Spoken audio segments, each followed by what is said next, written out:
Hello everybody, welcome to TriggeredCare. I'm Alex, and today we're going to be talking about the suicide problem, especially when it comes to PTSD and CPTSD. Suicide, especially when you let it go untreated for a long time, is a very big risk for us. And we're going to talk about why, and we're going to talk about what we can do to combat those suicidal feelings. So, let's get into it. Alright, so first off we have suicidal ideation, which is suicidal thoughts, suicidal fantasies that plague your mind. And then we have suicidal action, which is acting on those thoughts via cutting, burning, overdosing, making a plan to commit suicide. I have myself been able to overcome my suicidal action tendencies, which was cutting and overdosing. But the suicidal ideation is much trickier to calm down. It's much trickier to get a handle on than the actions. Because for me, it wasn't easy, but early in recovery, I learned enough grounding exercise and that sort of deal to squash my cutting urges and that sort of thing. But the suicidal ideation, it can come out of anywhere.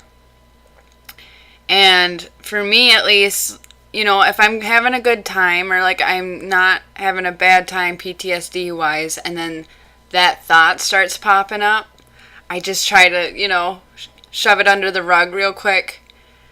But then it will come back over and over again until it consumes your head. So why does this happen? Why do we want to kill ourselves? Especially with PTSD and CPTSD. Well, it comes down to intense despair, which despair is the absence of hope. So believing that your life is hopeless, believing that your situation is hopeless, things won't get better, you'll be stuck like this forever.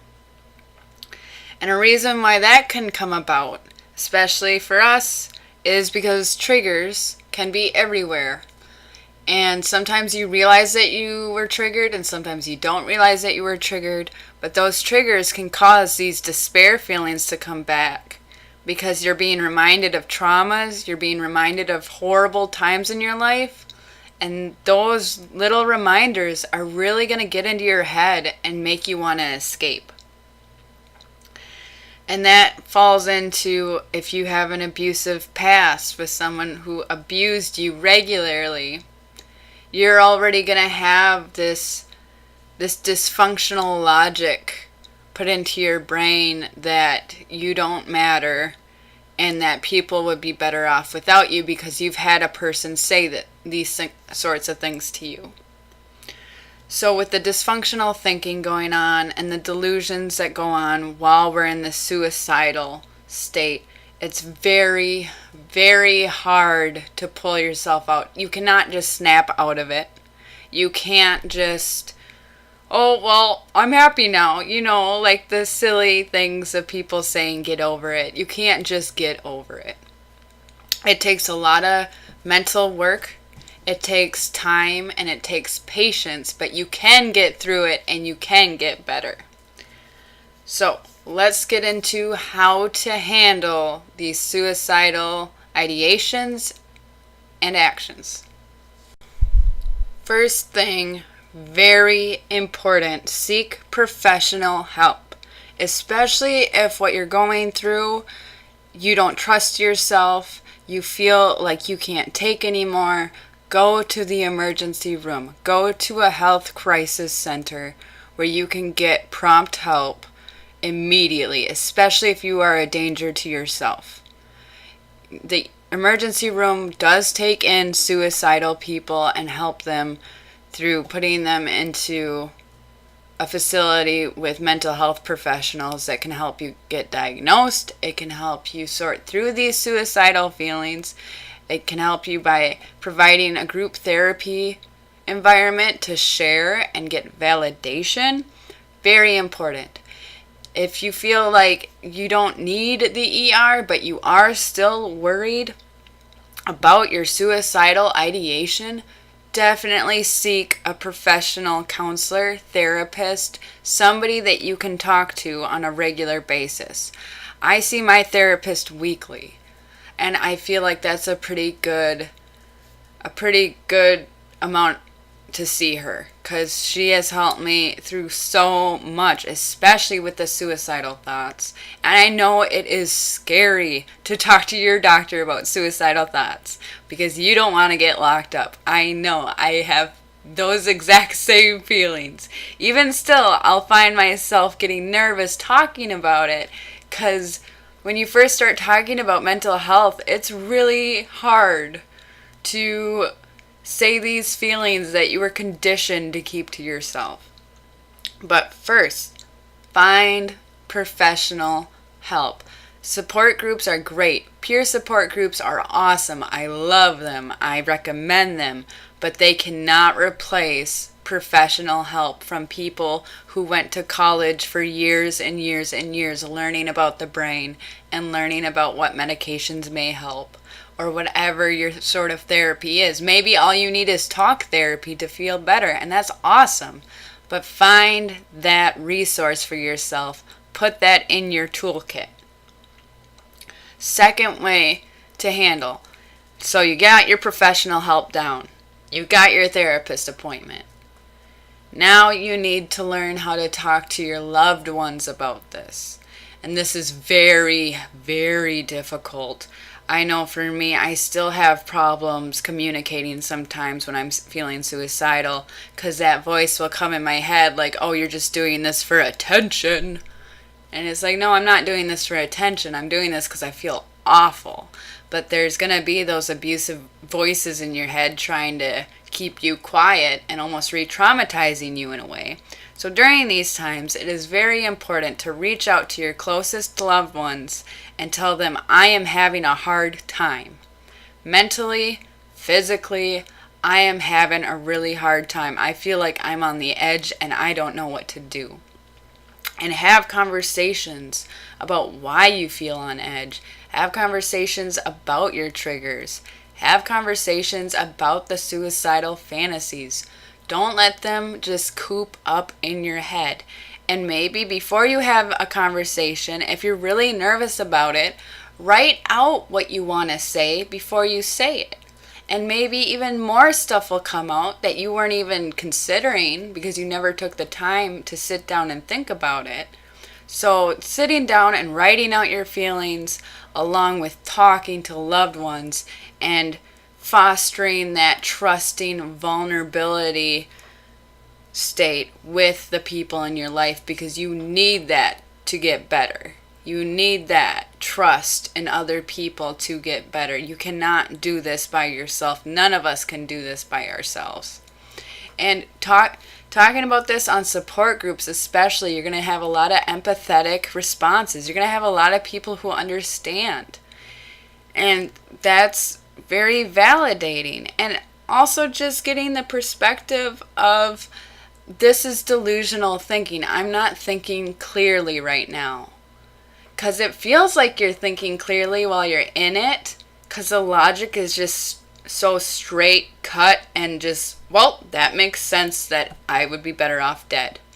But that's not logical. That is not clear thinking. That is delusional thinking. And that delusional thinking got downloaded to your brain by being around delusional, abusive people. So we need to combat that delusional thinking together and be like, nope, that ain't right. I should be alive. I should be able to live freely. Number 3 for the tips. You need to reestablish hope in your life.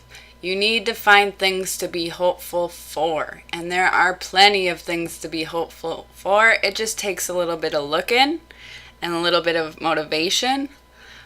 One thing that helped me tons was, I swear to God, for years, all I did was watch funny shows and funny videos and funny YouTube clips. and stand-up comedians. And I wasn't able to function or do much else because of the voices and because of my mental illness.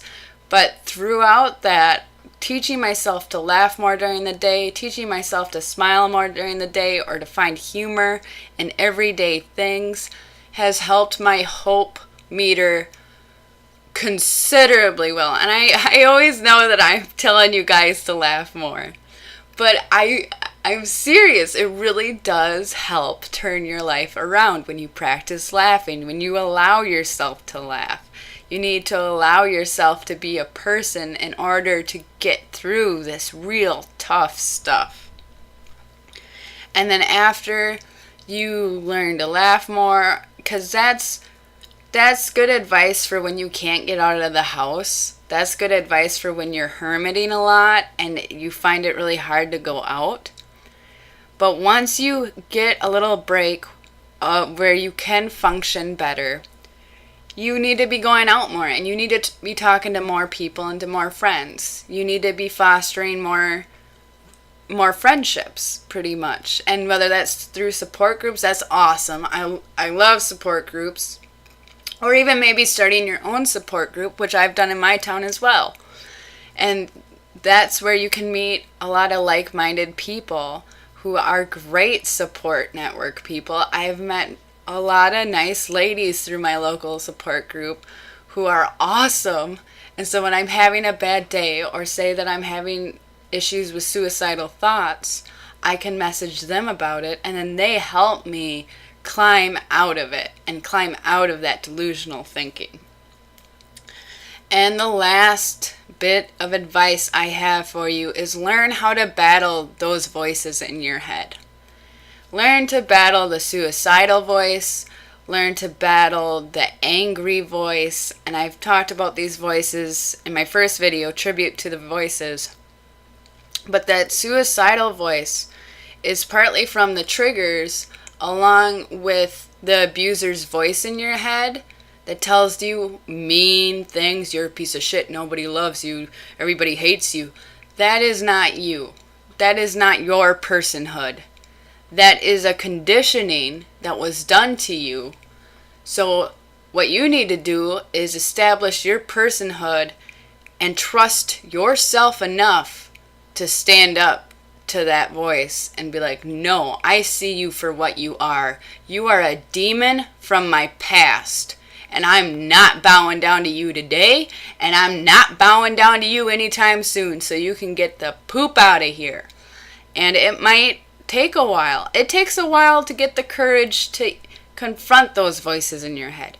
But once you do and you keep practicing it, I promise, it's like you get beefed up, like you're working out your brain muscles, and you, yourself, not your voices, not your illness, yourself will be able to stand up to them and be like, no, I am not listening to this evil.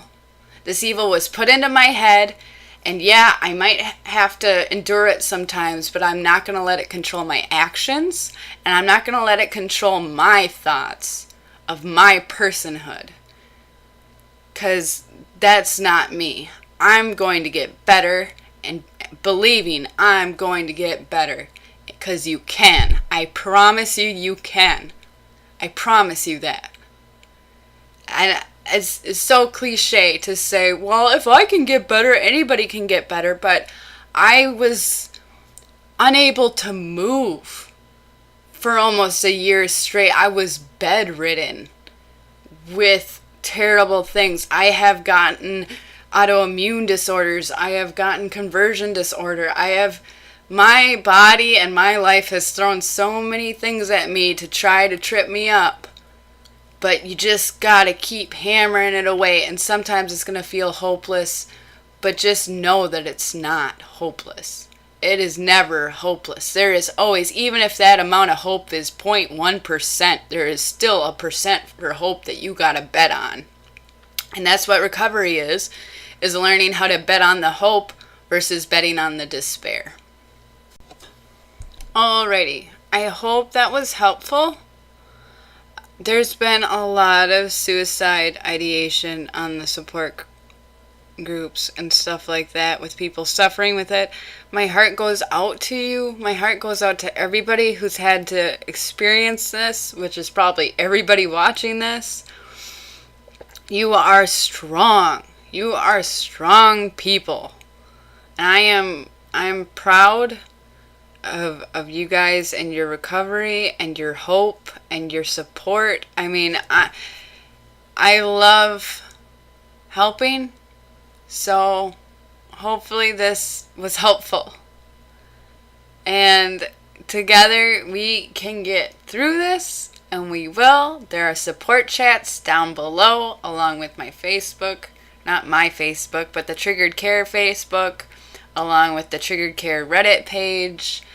If you ever want to chat and support, come on to the Discord, and I will happily chat with you. We can share experiences. I don't have to make it into a video, but I can if you want. So, that's where we're at. Have a good one.